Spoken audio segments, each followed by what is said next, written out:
Sebelumnya, Assalamualaikum warahmatullahi wabarakatuh. Kami dari kelompok 2 izin untuk mempresentasikan hasil presentasi kami mengenai hukum syara, yaitu hukum taklifi dan hukum wadhi. Nah, sebelum untuk masuk ke isi pokok pembahasan, izinkan kami untuk memperkenalkan diri kami terlebih dahulu. Dari kelompok 2 beranggotakan saya sendiri, Atika Febriani Kasari, dan yang kedua ada Apri Elisa Putri, yang ketiga ada Anissa Kurniawati, yang keempat ada Arfi Lutfiana Asrofah, dan yang kelima ada Astin Indahari Pangestu. Nah, di sini untuk bagian pengertian taklifi dan wajib serta sunnah akan disampaikan oleh saya sendiri, yaitu Atika Febriani Kasari. Oke, masuk ke pembahasan yang pertama, mengenai pengertian dari hukum taklifi sendiri. Nah, hukum taklifi tersebut adalah sebuah hukum mengenai yang berisi mengenai tuntutan ya teman-teman. Jadi seperti sebuah tekanan, semisal tekanan untuk mengerjakan atau meninggalkan sesuatu. Misal nih, kita diwajibkan untuk sholat, itu termasuk tekanan yang harus kita lakukan. Nah, kalau yang tekanan yang tidak boleh kita lakukan itu seperti contoh mencuri seperti itu. Nah, itu termasuk ke dalam hukum taklifi. Hukum taklifi sendiri itu dibagi dalam beberapa bab. Yang pertama itu mengenai hukum taklifi itu wajib. Nah, wajib itu sesuatu yang harus kita kerjakan, teman-teman. Sesuatu yang harus kita kerjakan, dimana apabila sesuatu itu kita kerjakan, kita akan mendapat pahala, dan apabila sesuatu itu tidak kita kerjakan, kita akan mendapat dosa. Seperti contoh sholat 5 waktu. Sholat 5 waktu apabila kita tidak mengerjakan, kita akan mendapatkan sebuah dosa, dan apabila kita mengerjakan, kita akan mendapat imbalan pahala. Dalam hukum wajib sendiri itu ada beberapa contoh, ada beberapa bagian. Yang pertama ditinjau dari cara menunaikannya, yaitu ada wajib muayyan, yaitu wajib yang sudah ditentukan cara menunaikannya, seperti contoh tata cara wudhu, tata cara sholat, dan lain-lain. Yang kedua wajib mukhayyar. Wajib mukhayyar adalah wajib yang cara menunaikannya dengan cara diikhtiarkan, seperti contoh ingin menutup aurat dengan kain atau dengan rok atau dengan yang lainnya. Nah, yang kedua adalah wajib yang ditinjau dari waktu menunaikan. Yang pertama ada wajib mudayak, yaitu wajib yang waktu menunaikannya sangat sempit seperti wukuf di Arafah.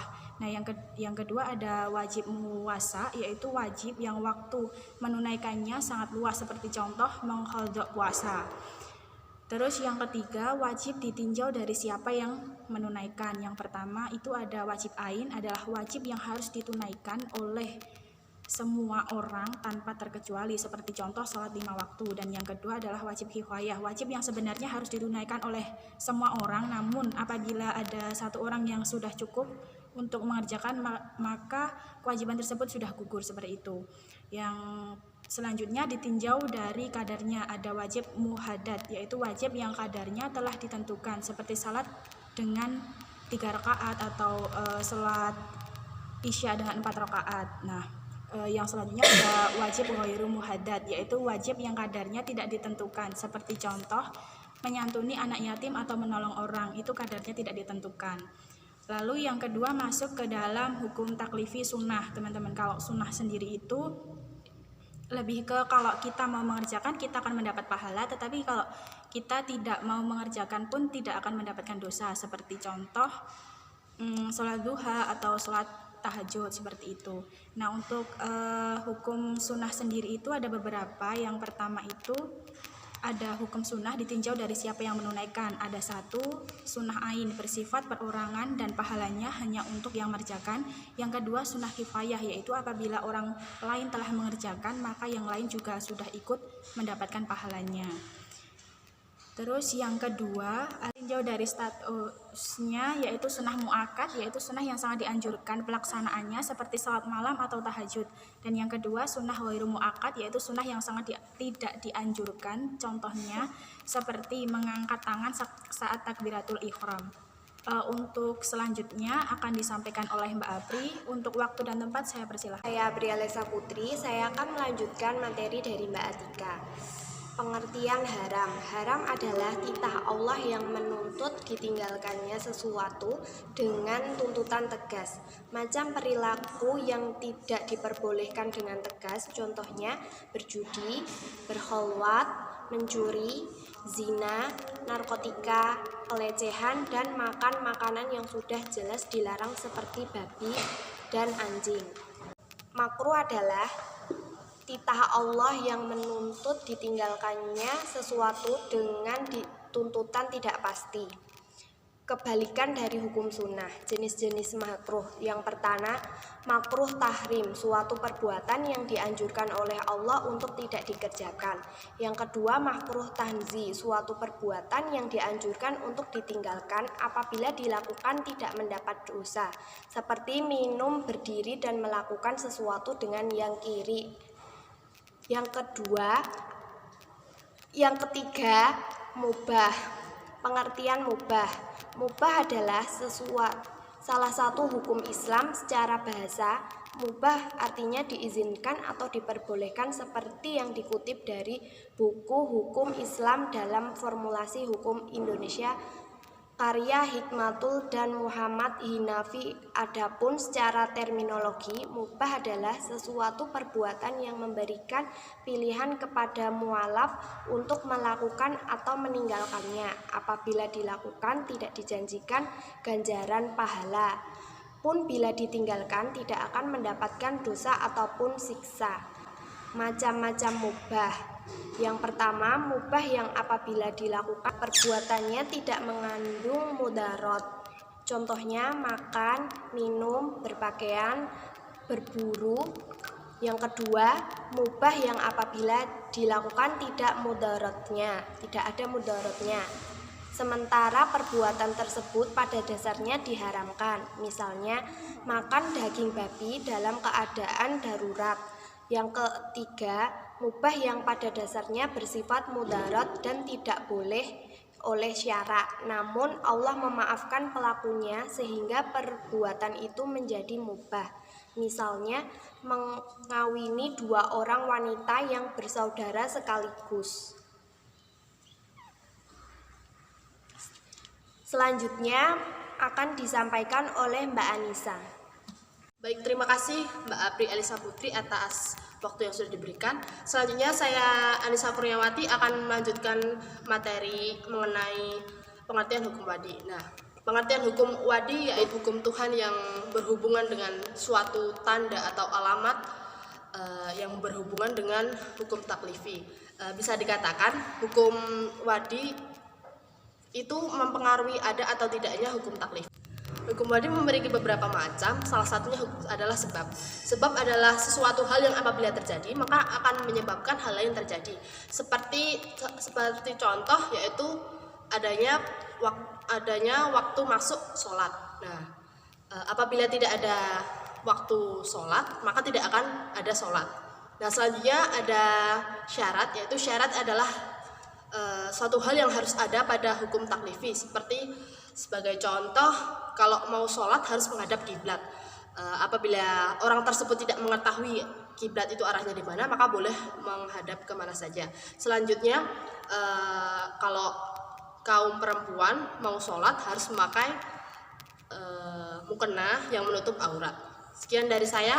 Materi selanjutnya akan disampaikan oleh Mbak Arfi Lutfiana Asrofah. Perkenalkan, nama saya Arfi Lutfiana Asrofah. Saya akan melanjutkan materi dari Mbak Anissa Kurniawati. Yang pertama yaitu pengertian mani.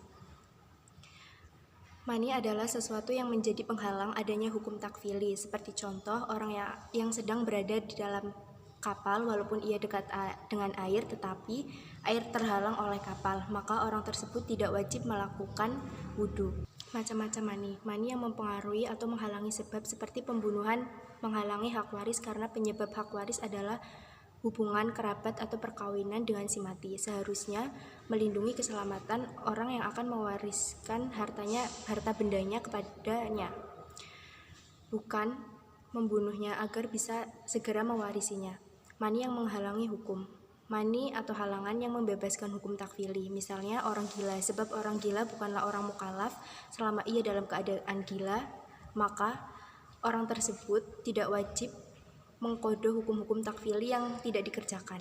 Yang kedua, mani yang membebaskan hukum takfili, sekalipun masih mungkin melakukan hukum takfili. Misalnya wanita yang sedang menstruasi atau habis melahirkan bayi tidak wajib melaksanakan sholat, sekalipun fisik dan mentalnya memungkinkan orang yang bersangkutan tersebut untuk melakukan sholat.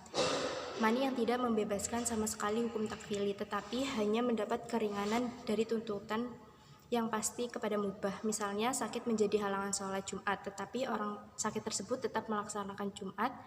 Demikian pula wanita dan musafir tidak wajib sholat Jumat, tetapi kalau mereka mengerjakan sholat, maka sah sholatnya.